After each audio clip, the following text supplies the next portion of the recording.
All right, Coach. The bad news is officially eliminated from playoff contention. With so many expectations coming into this year, you get Eric Bieniemy, you got a quarterback who you've got yourself behind. How did we get here to this point? Well, I think part of it is just some of the unfortunate things that happen in football. First and foremost, we had things in a good position, and we had a couple injuries. Now, beyond that, now it's about execution and performance, and we didn't live up to it.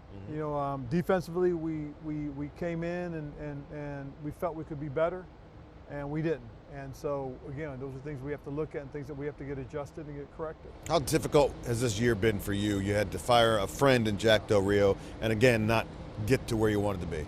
Well, I think not getting to where I wanted to be is the biggest thing, because, again, a big part of it is you come in with some aspirations and you say, okay, if we can play to this level, it gives us a chance, and we didn't. I think probably one of the things that really took the wind out of our sails could be looked at as the loss to Philadelphia in Philadelphia. We played well, we played hard, we gave ourselves a chance at the very end, go into overtime, and we have an unfortunate play where Terry makes a great catch, but unfortunately he steps on somebody's hand, which apparently doesn't mean that it doesn't translate that you caught the ball, you established, but the rule says that when you step on something, it doesn't count as being in bounds. I'm not sure what that means. You had Sam take a seat near the end of that game yesterday. Are you concerned with his psyche at all? I mean, he's a tough I know, but nut. I'm concerned with him. And again, a big part of it is when you get into a game like that and there is a lead like that, the other team's just going to cut it loose. Mm-hmm. And when you get in those situations, now was where things are, you don't want to see him have to do something or take on something that he doesn't need to.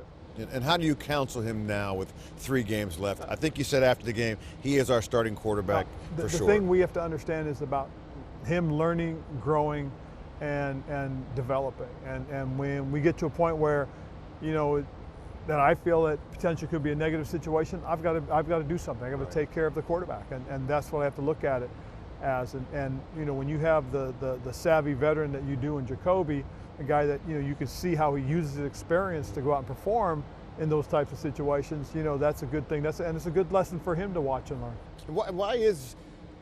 The offense looked different with Jacoby, or at least obviously production-wise, it was different. Why is that? Well, I think, again, he came into a situation that as a veteran guy, he's handled before. And, he did some things that a savvy guy can do, and you saw that. Mm-hmm. You got 3 games left in this season. How do you approach? I know you're going to say you approach like any other week. I do. Okay, but how do you get this locker room to buy into that? Because the truth of the matter, it's now about being a professional. Okay, that's the first and foremost. We're all professionals. We have a job to do. We're paid to do a job. Mm-hmm. Secondly, is personal pride. Okay, I want to go out and I want to perform and I want to do things well. I want to put good tape out there. Yeah. And then third is you want your teammates to be able to build the trust that you're going to need playing for this team. Is that my teammates know no matter what the situation is, no matter how hard it's been, I'm going to go out and do my best, and give my best. That's the message I want as a player to exhibit for my teammates.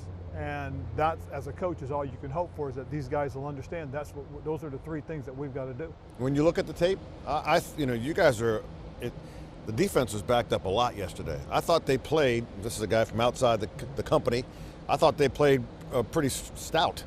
They did. We did some really good things, but unfortunately the one situation that seems to have crept up on us this year was the explosives. Yeah. Unfortunately, we gave up 1 major explosive, and then a second major explosive for another touchdown. And it wasn't as big, though. I think it was like a 26-yarder or something like that. Right. But nonetheless, those 2 accounted for 14 points. And again, it's something that we're working to control, which we have controlled better in the last 2 weeks. If you go back to Miami, we gave up 2, and unfortunately that accounts for 14 points as well. But the number's down. We're going to continue to work on that to where we can sit there and say, hey, look, we didn't allow anything that hurt us in terms of scoring. Right. So we've got to be good about that. We've got to continue to work at it and keep it in front of us. And you made a move today with Cameron Cheeseman, who I remember in the preseason, he and Tress were talking about he was going to change his technique Coach, that technique didn't work out all season long. This is a guy you traded up for to get. It's a difficult conversation, I imagine, to tell the young man he's no longer a commander. It is, because the first 2 years he was good. He was very good, and he was a guy that looked like he was going to have a nice long career, and then for whatever reason he gets the yips. And you know as well as anybody, you get a golfer that gets the yips when he's putting. Right. Doesn't matter where he hits the ball next to the hole, he's going to miss it. Right. That's a concern, and that's kind of where we've gotten to with him. You know, he did things that he needed to do to try and correct them. And he had a nice stretch. I think it was like 10 weeks where everything was just where it needed to be. And then all of a sudden it came back. And it's like you just didn't know how or why, but this time now, you got to make a move to show people that, hey, you're serious about this. How's Tress doing? Tress is doing all right. As far as we know, he is going to be examined or he's been examined just to make sure everything's okay, and we'll go from there. You got the Jets, possibly Aaron Rodgers, 3 months after rupturing Achilles. How do you approach if he's the guy? Well, I mean, if we approach he's the guy, you got to play like you're playing against Aaron Rodgers. I mean, that's the truth of the matter. Secondly, that's a decision they have to make as an organization. Is it worth it? And then Aaron has to make a personal decision if he's ready to go. So we'll see. But for us, we'll just pay attention to what's happening, but we'll most certainly prepare for what they do as a football team. Thank you very much. All right. Appreciate it, man. At least we could say is Merry Christmas. I was going to say that, but I knew you were working. All right. Well, Merry Christmas. Merry Christmas to you as well. All right. I'll be working too. What am I talking about?